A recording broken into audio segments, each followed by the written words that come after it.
The following program is an original production of WYCC PBS Chicago. Tonight on In the Loop, Young and Out of Work. Why is it so difficult for young men and women to find jobs in Illinois? A lot of places, they are looking for experience, but a lot of us don't have experience. A taxing decision. Democrats in the Illinois Senate voted to raise your income taxes. But is the plan DOA in Springfield? Plus, PAWSitive Pet Therapy, motivating students to practice their reading with the help of man's best friends. They're going to be reading throughout their whole lives for different purposes, and if they can learn to enjoy it, that's the biggest thing. So I think that the dogs help them with that mostly. These stories and much more right now on In the Loop.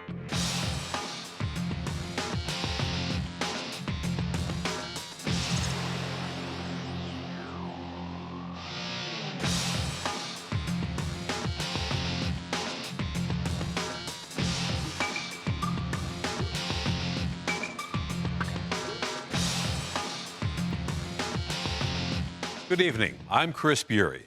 Former President Barack Obama and his wife Michelle have planned a $2 million donation to summer jobs programs in Chicago. The gesture shines a light on chronically high unemployment among teens and young adults. Illinois ranks second behind New Mexico in joblessness among those aged 16 to 24. That delays the career path of young adults, and as special correspondent Diane Eastabrook reports, it also strains the social and economic fabric of the state and city. 17-year-old Joe Kresick considers himself one of the lucky ones. A few weeks ago, the high school junior landed a job scooping ice cream after school and through the summer at Rainbow Cone on Chicago's South Side. For Kresick, finding a job was a job in itself. It is. A lot of places, they are looking for experience, but a lot of us don't have experience because all the other places don't want us because we don't have experience. So like, how are we going to get experience? So I'm grateful that Rainbow Cone is allowing me to gain some experience. While unemployment is falling, it's not falling as fast for young workers. In 2016, the nation's overall unemployment rate averaged 4.8%, but the rate was more than double that among people between the ages of 16 and 24. Illinois' 14.2% jobless rate for the group eclipsed the nation's and those of states that border it. In some Chicago neighborhoods, the jobless rate was 5 times that of the state's. At $8.25 an hour, Illinois' minimum wage is higher than its neighbors, and some economists say that could be contributing to youth joblessness. Chicago's $10.50 an hour minimum wage is even higher and increases to $11 this summer. So Rainbow Cone is feeling the pinch. We've reduced our hours. We close earlier in the evening. We used to stay open till 11. Now we close at 10. And we don't hire as many people. But a higher minimum wage isn't the only reason young adults are having trouble getting work. Illinois has shed more than 90,000 jobs in the last decade. Many of those experienced workers are now competing with teens and young adults for low-skilled jobs at fast food restaurants and retailers. Matthew Wilson has been studying youth unemployment at the Great Cities Institute at the University of Illinois at Chicago. His research links high joblessness for that group to one of the city's most vexing problems. If you look at the rates of employment in some of the neighborhoods where gun violence is the most prevalent, you'll see that there's a correlation between high youth jobless rates and that violence. Chicago is trying to address the issue. The Obama's $2 million donation will benefit 2 programs that offer summer jobs at city departments like Parks and Recreation. Also, a new city ordinance allows workers between the ages of 18 and 20 to serve alcohol, so restaurants can offer jobs to a wider pool of workers. While those initiatives may help young people looking for summer or part-time work, they don't necessarily help others looking for permanent, full-time jobs. Up until about 30 years ago, students could graduate from high school and land a fairly well-paying job in manufacturing. Well, that's not happening anymore unless some sort of special training first.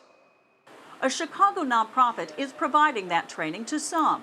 There's so many jobs available because technology has changed, the equipment has changed, machinery has changed. So you do have to be just a little bit smarter, a little bit faster as far as the computerized equipment. Manufacturing Renaissance is providing advanced training for 18 to 20-year-olds at Austin College and Career Academy on the city's west side.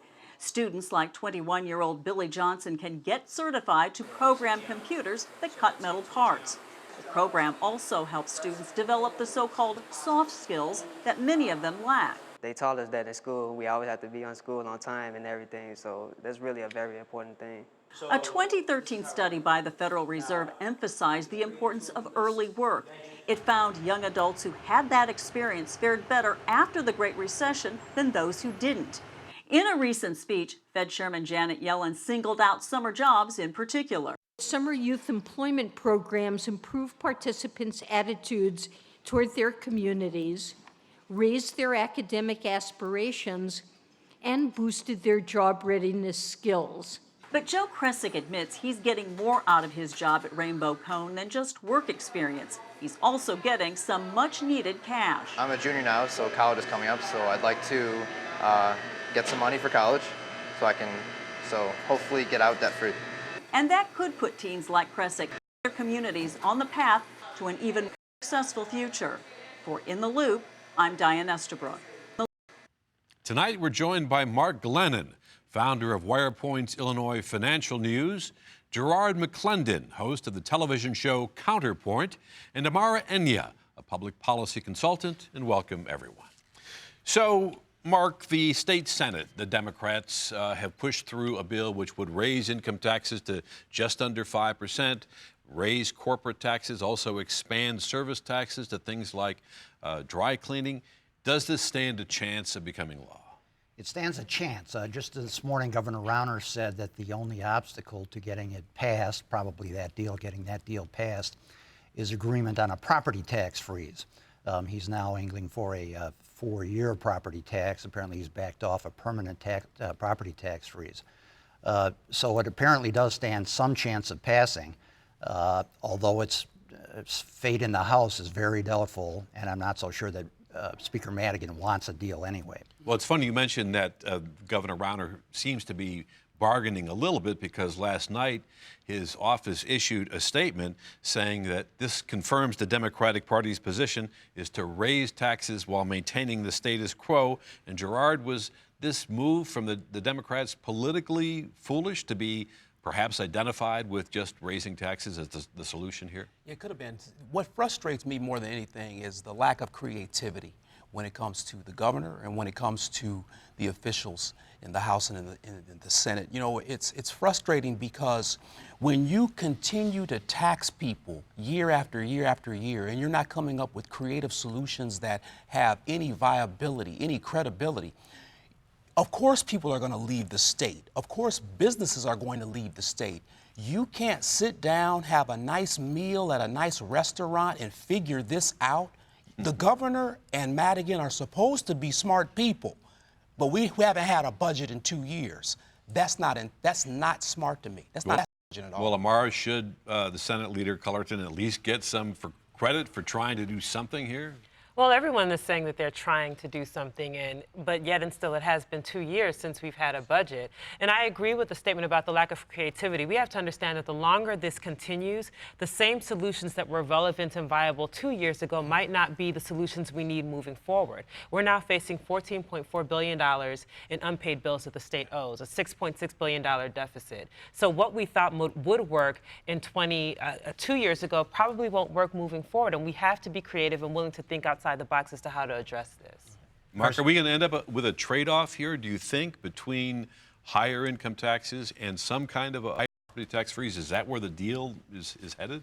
It is, and that will not be a good deal for the state. I just don't see any way that this is going to turn out well for the state.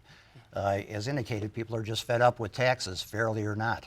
And 66% of Illinoisans say that the budget problem doesn't affect them or anybody in their family. So we could talk till we're blue in our face about whether that's selfish or whether it's short-sighted or foolish. I think it is, but that's how people see it, and more people will leave if taxes go up. A couple of other points with regard to the income tax increase is, again, thinking about, for example, a fair tax, a progressive income tax that actually is commensurate with an individual's earning potential. That's because something Illinois that, has a flat tax. Illinois right has a flat tax, and so even that, it means that those who can least afford to pay are not going to be required to pay more when this flat tax is increased. So we should be thinking about a progressive income tax. And even on the property tax freeze, which I think many people will probably like to hear that our property taxes won't increase, especially in Chicago, where it's been increasing almost every year. But we also have to think about the fact that we have not changed, for example, the school funding formula. And many municipalities and many school districts are funded by property taxes, and they can barely make ends meet right now. So and if Chicago that's just freezed, had to borrow millions of dollars. $500 million additionally to keep school going through the end of the year. So that could be very problematic for individual municipalities. And all the while, the bond rating is getting worse, and our interest rates are going up, and there's still no solution. Frustrating. Well, the session is supposed to end May 31st. Is there some kind of real pressure now, Mark, to get a deal by the end of this session? Absolutely. Starting June 1, you'll need a 3/5 majority to get anything through the legislature. But again, there's just no good answers to this. A progressive income tax, again, you can make the case for that on the basis of fairness, but there just aren't that many wealthy folks that can cover the bill here. The specific proposal that the Democrats call for is a tax cut for 92% of Illinoisans and a raise on 8%, on the top 8%. Well, there's only 200,000 or 300,000 households in the top 8%. So you just do the division and you get astronomical numbers. That would mean that each household, each wealthy household, would be liable for $700,000 in pension debt, another $30,000 per year to cover just the budget hole. You know, that's just not going to work. Is there any sense that Illinoisans are getting fed up? I noticed that across the state there was a coordinated editorial campaign. We saw editorials here in Chicago in the Sun-Times and other newspapers across the state. Big, bold, unacceptable. But is anybody listening? I don't think there's enough madness in the streets yet.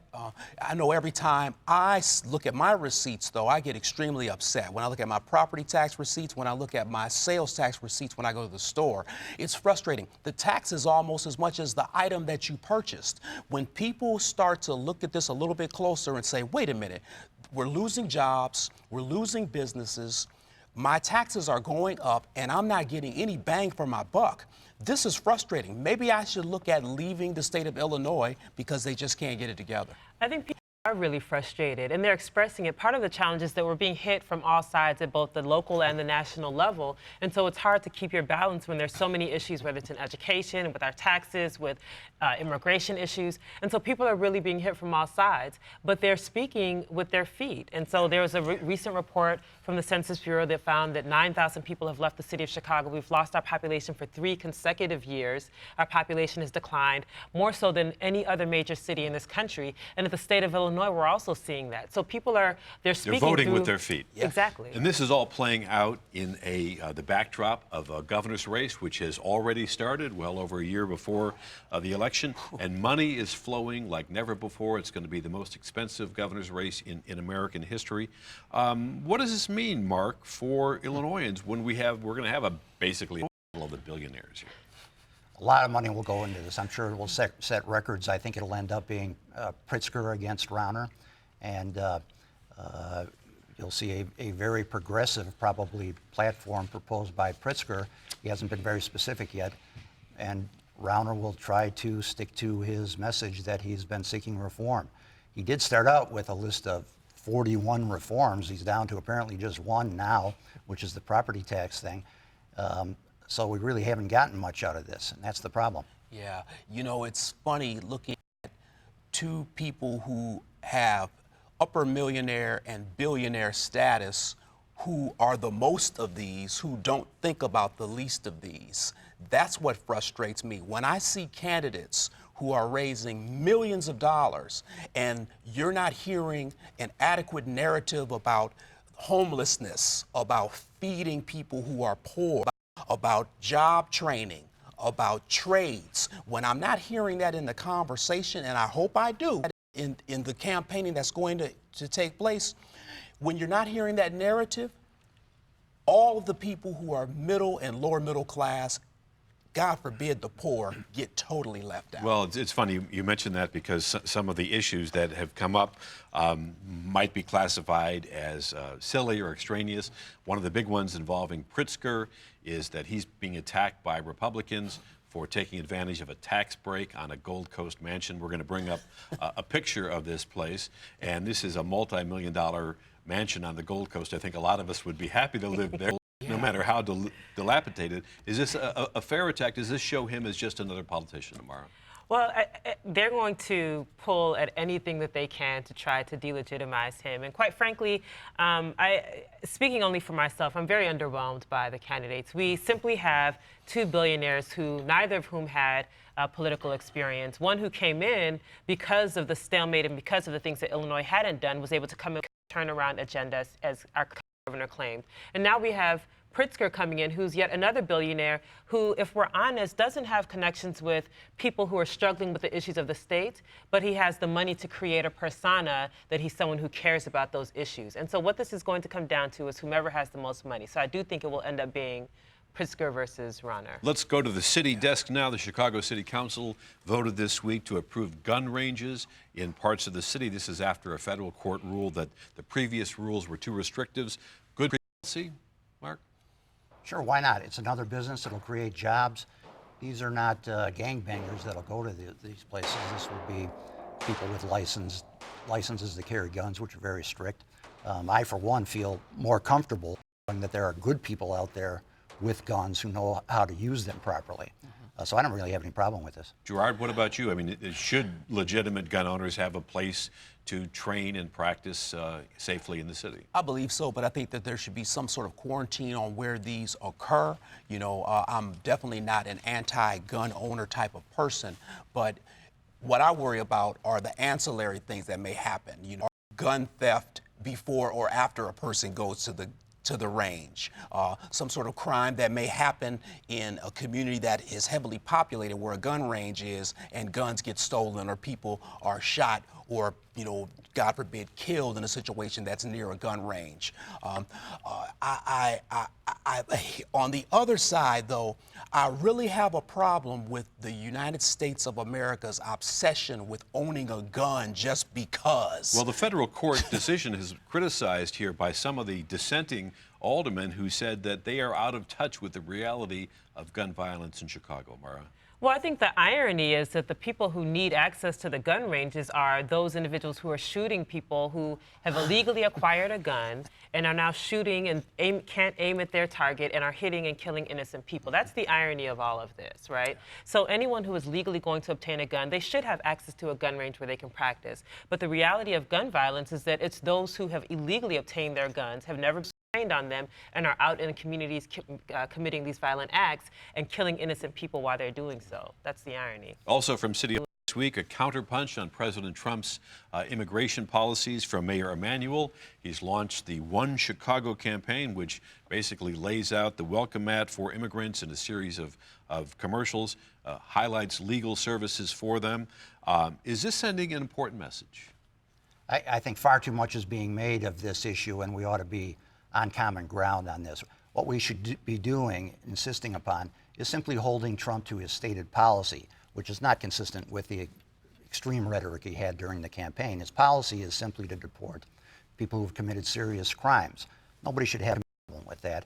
Instead, I think for political purposes, his position is being exaggerated and has terrified all immigrants here. And I happen to believe in immigration reform that gives some kind of full status to people who are already here.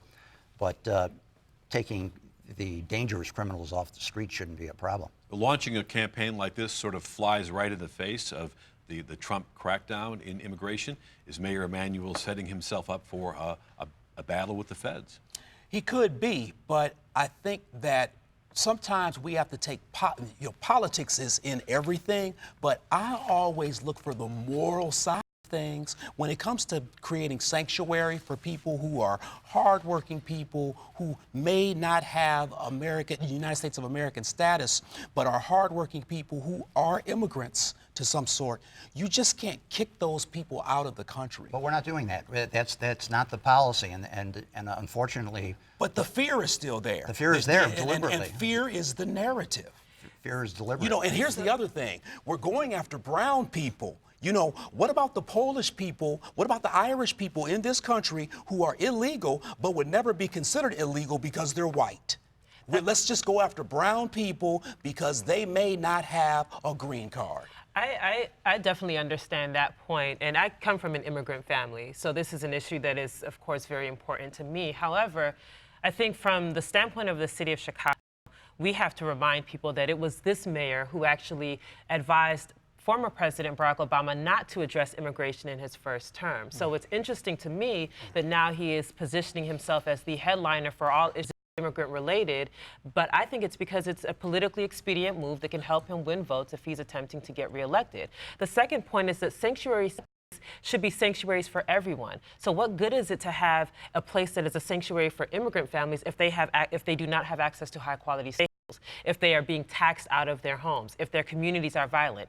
Immigrants live in all of the neighborhoods of the city of Chicago. So the best thing that the mayor could do is to ensure that we have all thriving communities so that we can live and thrive in our communities, not gimmicks that are designed to win support and to position himself against president. I don't think that's what you call it a gimmick, but I mean, isn't the whole idea behind sanctuary cities that the Chicago police, Cook County sheriffs, and so on will not act as law enforcement arms of federal immigration authorities? Yeah, that's exactly it. For criminals, too, not just criminals because they broke the border laws, but who have committed other crimes. So why shouldn't the Chicago police cooperating with the deportation officials to get them out? There's no reason not to do that. You know, the last time that we discussed immigration on this program, I got an angry call from someone after the who said, look, my brother was murdered by an undocumented immigrant. What about that side of the equation? There is a lot of anger and fear from people who think that immigration, illegal immigration, is a threat to public safety. Well, it definitely weighs on. So there is a legitimate concern for undocumented individuals who commit crimes, and there are processes in place to make sure that they are prosecuted, that they go through that process. But I think what's happening here in the city of Chicago is that we're creating this sanctuary city, but that has to be more inclusive. You have to look at the policies that make it easier for immigrants to live and thrive and grow in our communities. And we're not doing that while at the same time we're sort of positioning ourselves as this headline city for immigrants. If the city is not habitable by all of our residents, then what is the value of having a sanctuary city? We have our own people living under viaducts within blocks from here. You know, this is crazy. And the only people who are being targeted are criminals. I'm all for heavy immigration. Trump has said he wants a lot of immigration, but he wants legal immigration. Hold him to that.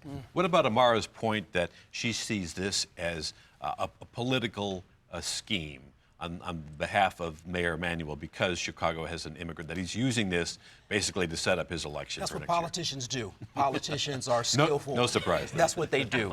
You know, and when you look at a Chicago that is heavily Latino now, you know, there are growing communities that have a strong political Latino base. You are going to try to take care of that base. You know, you look at Chicago public schools, only 9% of the students in Chicago public schools are white.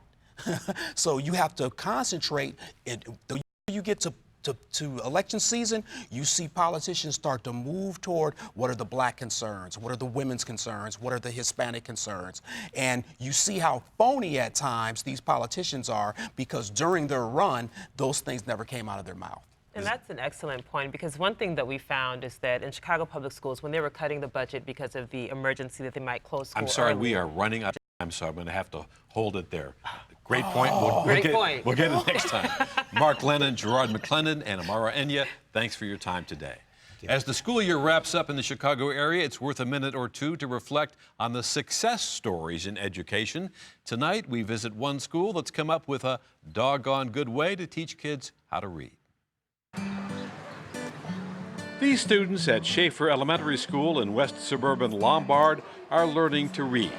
Children in grades 1 through 5 take turns leafing through the pages of their favorite books. Beside them, a patient friend listens as they nestle up on the floor against the classroom walls. PAWSitive Pet Therapy is an all-volunteer charity program. Once a month, Becky Jankowski, founder of the organization, meets at Schaefer Elementary with other volunteers and dogs in tow. Therapy dogs offer several advantages, I think, especially for kids that are struggling to read. There's that whole touching experience. They offer unconditional love and acceptance, and they just help make reading fun. Jankowski started the nonprofit nearly 20 years ago as a way to give back, taking her dog to visit cancer patients to help cope with the loss of her father, who succumbed to colon cancer in 1995. As a certified trainer and therapy dog instructor, Jankowski has trained hundreds of volunteer teams comprised of these pups and their handlers. See if she'll wait for you. Last year, they served more than 6,000 people across Illinois in schools, hospitals, and senior care facilities. I worked at Hines Veterans Administration Hospital. They asked me to take over the volunteer coordinator role of a program that at that time was called Pets for Vets. Since the mid-90s, therapy dog programs in general have just exploded across the country. Facilities have realized what a difference therapy dogs can make to their mission of helping comfort the human spirit as well as the physical spirit. Diana Worth is the reading specialist at Schaefer Elementary. She learned about dogs that were helping struggling readers and brought the program to her school. For the second year, these PAWSitive pets are in the classroom, addressing some of the challenges that students face when learning to read. She's got her ears perked, she's listening. They get kind of anxious, especially when they're reading to a teacher, because teachers are sort of quick sometimes to jump in and correct students or have them use a strategy, and the dogs don't do that. So it's really nice for the kids to be able to have a non-judgmental, calm listener, and they know they're not going to be corrected right away if they make a mistake. I am a better reader reading with the dogs. They're really good listeners. They're going to be reading throughout their whole lives for different purposes, and if they can learn to enjoy it, that's the biggest thing. So I think that the dogs help them with that. Volunteer Susan Johansson, who has a social work background, says therapy dogs connect with people in ways that even professionals cannot. In a typical social work environment, you're working very hard to establish a relationship. When the dog comes in, it's almost instantaneous. There is a barrier that's broken almost immediately. And whether the kids are reading with the dogs, Fast dog, slow dog. singing with them, Elocito. or watching their latest tricks, these dogs have definitely left their paw prints. Student reading scores continue to improve each year, and the dogs are helping the children build confidence in their abilities. Everybody wants to feel connected in some way, and we have a shortcut. We have furry friends. I think that's the magic of what they do. They connect. Well, that wraps up tonight's show. You are now in the loop. For more information on PAWSitive Pet Therapy or to learn more about our show, please visit us at WYCC.org and link to In the Loop. And join us next week when we look at the budget crisis that's hurting Chicago public schools. Until then, I'm Chris Bury. Good night.